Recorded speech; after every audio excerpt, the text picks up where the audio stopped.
YouTube! Hello!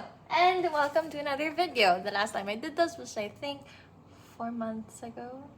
Yeah, 4 months ago during Valentine's season. Today is June 5th, 2026. And it's my birth month! Yay! And I'm so happy because, not really so happy. I've been feeling a little bit down lately. I've been having birthday blues, I guess. I don't know. I've been feeling, again, up and down lately. But I think that's already a very common theme for me in my life. Feeling both up and down at the same time. But I feel happy and proud of the fact that I'm finally looking forward to my birthday again. It's been so long since I did that. And in my previous videos, if you watch that, I did mention that I was diagnosed as clinically depressed. But lately, since then, I haven't been looking forward to my birthday because usually my birthday reminds me of past versions I've been, and also the pressure of growing older but being nowhere near my future life that I dreamed about, I guess, in a way. And yeah, I also, disclaimer, don't mind the stuff that are in my face. That's an ointment to manage my acne. We'll get to that later. Yeah, but anyway, I've been really also, yes, yap with me while crocheting. I'm crocheting a top. Bilis ma-distract. But I've been looking forward to my birthday more this year. And it feels refreshing because for the longest time, I think my earliest memory was I was 16 when I started not thinking of my birthday as something special. But now, seeing as I'm still here after all this time, I'm kind of looking forward to it because, yeah, I'm still here. Yay! And I'm still fighting. I'm still, not really fighting. Kinda still surviving, but also more living. And yeah, I'm allowing myself to rest more. Sometimes I still do get guilty, especially today. I was supposed to go to an immersion, but I wasn't feeling well, and now I am. It's been, I don't know. But yeah, I woke up 6:30 a.m. and then I fell asleep again and then woke up at 9 already. The immersion was supposed to be at 8:30, but yeah, basically I couldn't go because I wasn't feeling well. It was also the same thing yesterday, but this time I really could not get up. So, yeah. And time check, I think it's already 12. Yeah, it's 12. 11:43, but yeah. Anyway, there's that. I guess I also just wasn't used to, and during the vacation, my sleep schedule has been, like that. Also, update. My hair. Anyway, whatever. Update.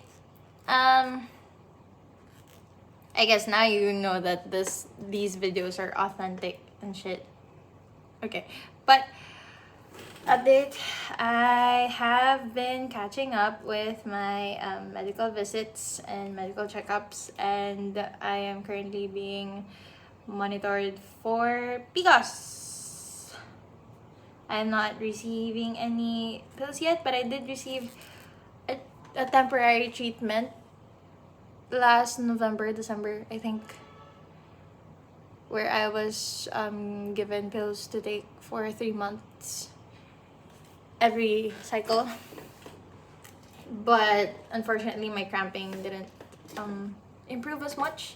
But lately they have been, but also I don't know. There are still times where my cramps are still bad because they're really bad. They start from not only on my womb area, but also on my lower back and on my knees, and it's been going on for, I think, about a year now. But my acne has been going on and off, getting worse and then dying down for about 2 years. But lately it's been flaring up so much from the stress, but because I mean, I understand why, because a lot has happened.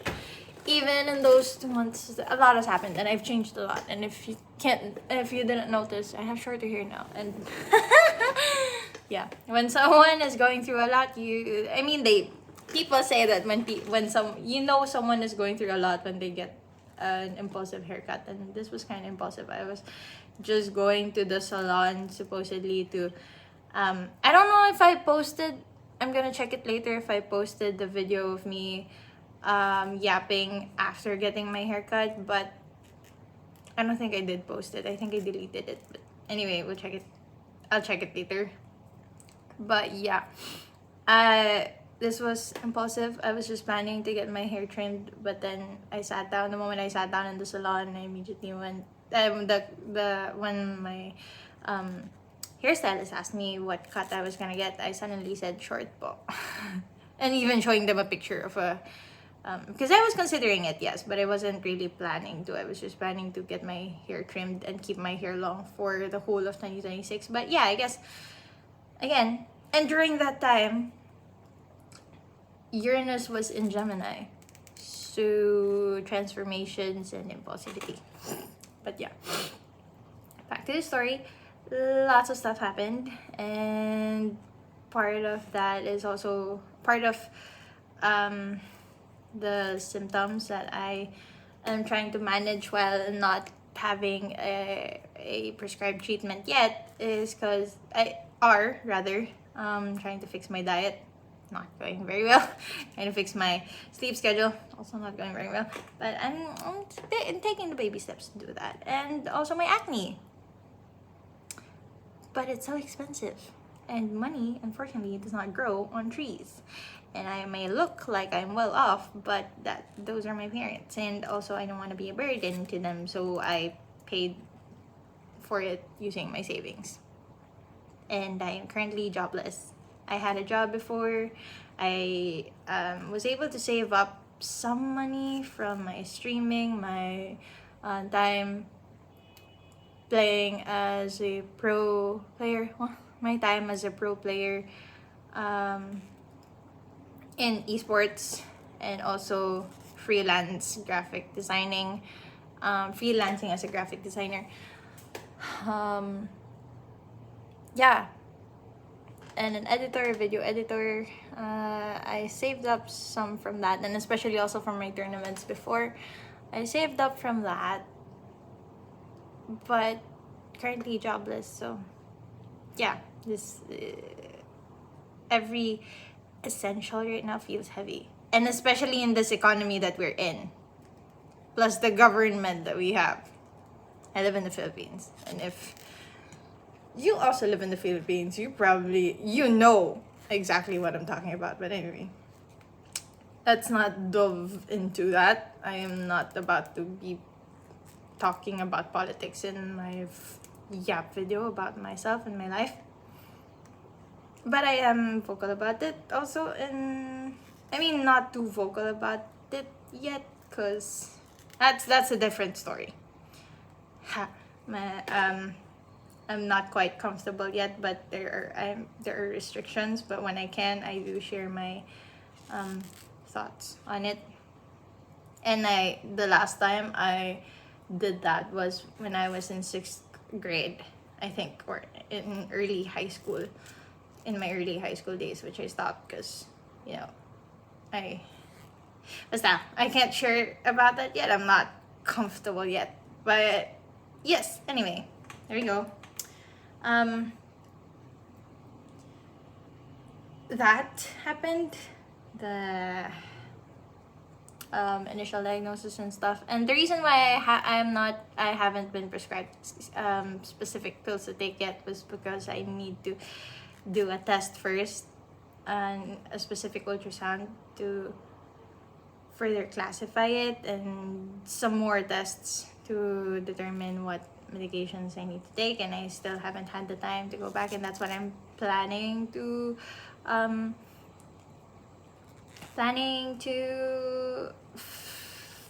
settle next week during my birthday week. But yeah. Anyway, there's that. And also, I guess the lesson there from that experience is you really have to take care of your body. But also there are some times where you really cannot control stuff from happening. But honestly, I mean, the leading cause for, or the leading suspected cause for PCOS is stress, or what triggers it rather, the flare up of PCOS is stress, or PMOS rather, as it has been renamed, polyendocrine metabolic ovary syndrome or ovarian syndrome. But yeah, because they found out that PCOS is not only tied with cysts, but rather it is an endocrine and metabolic problem and hormonal problem also. So it's primarily that problem which causes the overgrowth of cysts lang. So the overgrowth of cysts is kind of like a symptom now, but it's not the cause for it, for the syndrome, which is good because a lot of people, a lot of women especially, have gone undiagnosed for years because of the misconception. And really glad that the medical industry is updating everyone's knowledge about it. Like 3 days after its release, I can see already all over Instagram posts about it, posts sharing awareness about it, and how the syndrome or the disease, how the condition has evolved, or anyway, new information about that condition. Yeah, new discoveries about that condition, which is good because now people will finally get the treatment and management that they need after being dismissed for so many years as period cramps, extreme period cramps being normal, and etc. What do you call this? Having heavy periods as being normal, or just genetics, because my mom has it also. Then what if your mom also has PMOS? But knock on wood, I'm not diagnosing, but yeah, don't self-diagnose. Also, that a lot of mental conditions are being thrown out, mental conditions and terminologies, medical terminologies are being thrown out like normally, with a lot more people self-diagnosing. Get yourselves checked. It's expensive, but a simple checkup can go a long way. What's expensive after years of being, being sickly, after years of always being in the ER, always being in the hospital for some condition. I have no idea where I get them, why I have them, but after years of going to hospitals and checkups, it's really not the checkup that's expensive. Depends if you have a health card, if you have an HMO like MaxiCare and Telecare, etc. And you can get those consultations for free. But if you don't have the means, then it's much better to get yourself checked, not really constantly, to have yourselves checked, okay, I guess constantly, or update. It's best to update your medical records as often as you can, so that you're updated with possible conditions that need to be checked, or how to prevent even having these conditions, because it's much more expensive. It's as cliche as it sounds, it's much more expensive to be spending money on treatment and management than prevention. So yeah, so in the lists, not that you care, but I'm just sharing my experience as a lesson also, again, that as someone with lots of Again,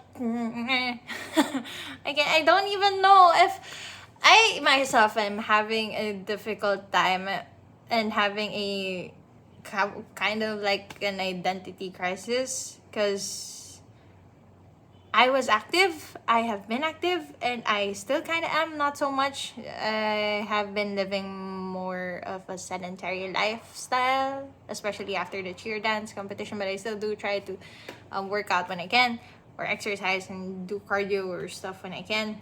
I dance also when I can. But, you know, wait a second. Why is my... Ooh, okay. I turned it around. Anyway, what was I saying? I got distracted.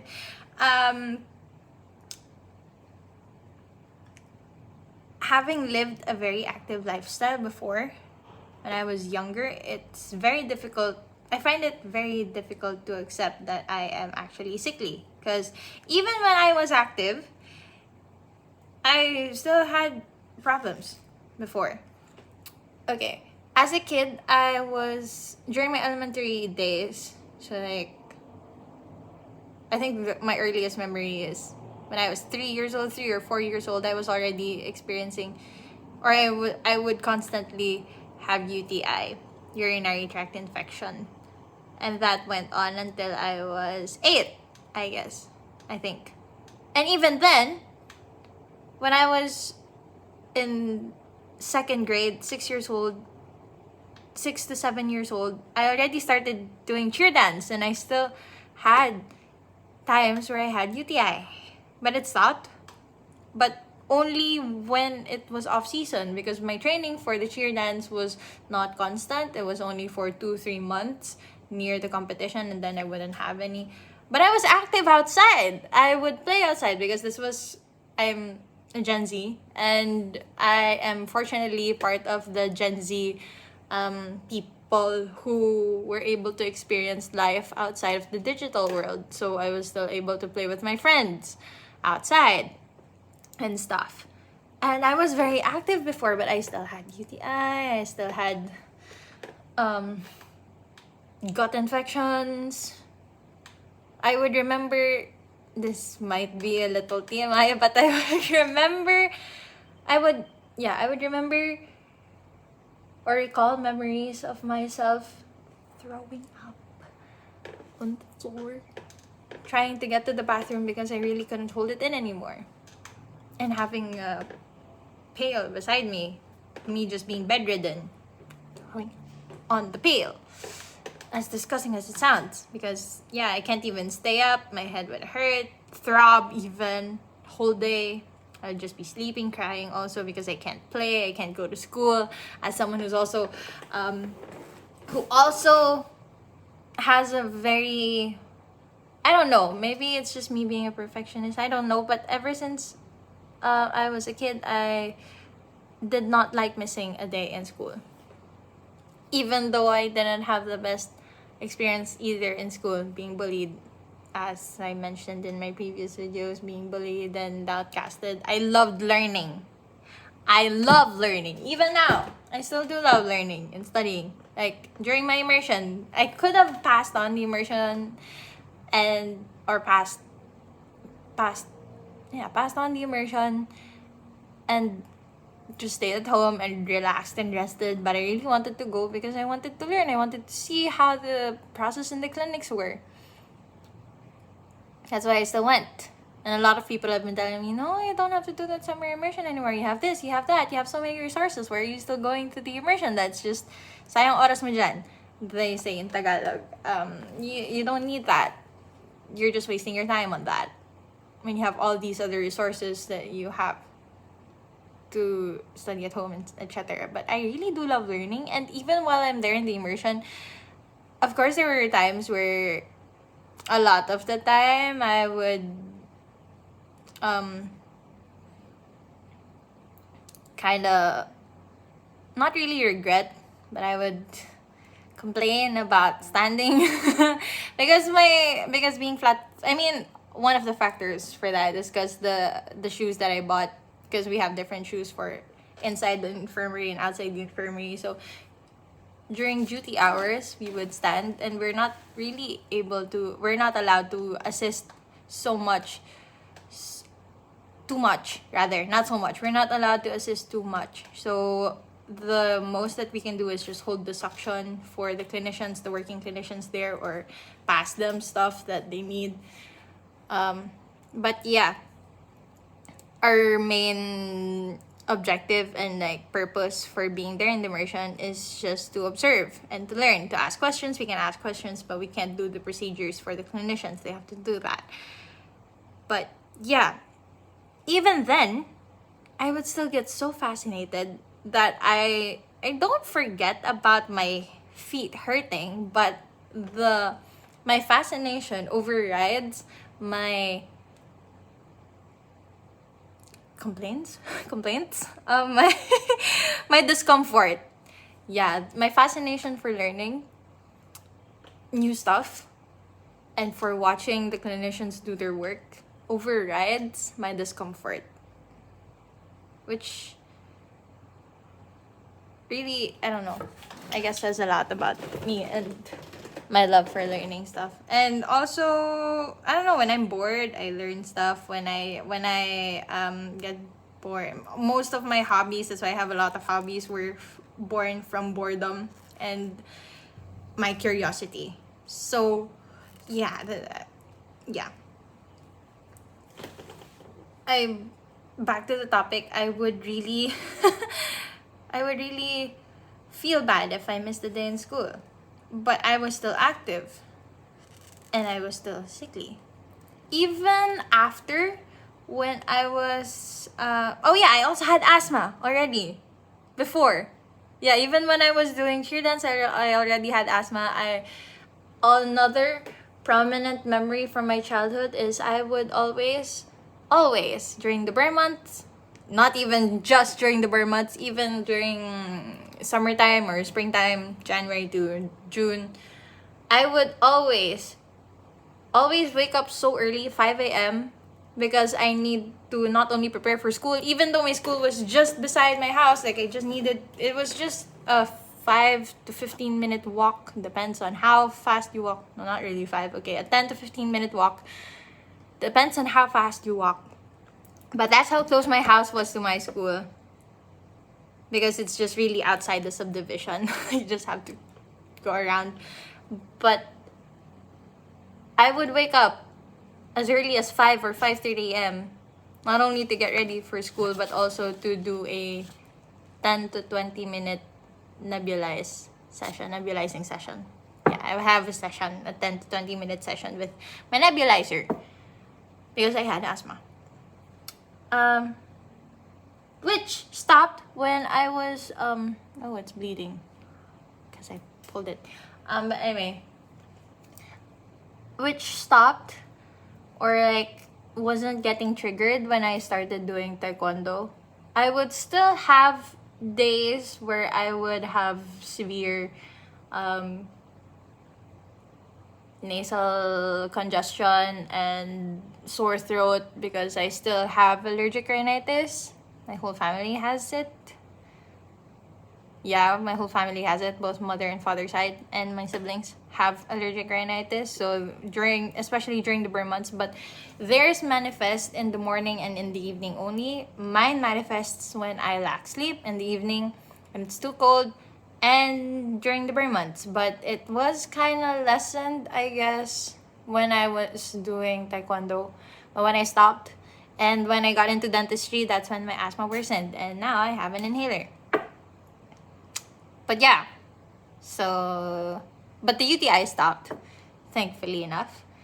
I haven't had UTI since then. I don't know. But that went on, the UTI, I guess, went on until I was 11 or so. Yeah. I started taekwondo when I was 11, and that's when the UTI stopped, when I started doing taekwondo, because I was constantly hydrating already. So yeah. Other than that, now I'm also acidic. Now I have GERD. I think I mentioned that. I don't know if I mentioned that in my previous videos. But yeah, because of those conditions, I am constantly in the ER. And another also my PMS or premenstrual syndrome and crampings that have gotten worse that also ended up with me being in the clinic or being sent going to the ER because of how bad it got. So yeah, you really sometimes cannot avoid having it. But I mean, there are habits that I could have changed that could have prevented some of these conditions. But yeah, ultimately, sometimes you really cannot. I mean, other people. Okay. Let me organize my thoughts. You really can do the best that you can to be active and to stay healthy, but still get sick. Because not everyone's body is the same. And I don't know why I'm so sickly, but I guess I needed to get nerfed or I wouldn't rest at all. Because I'm the type of person who stays active all throughout. Whether physically active or mentally stimulated, just I have to be active. That's why I also have insomnia and etc. Yeah. But yeah. So even then, you still have to do the best that you can to take care of yourself. Doesn't mean that because you have a risk of being sick that you shouldn't make an effort to take care of yourself anymore. And me, it took me a long time. I mean, there are also still some times where I kind of neglect my health when I should be prioritizing it. There's still a lot of moments where I do that. I put my career first and then my health aside sometimes.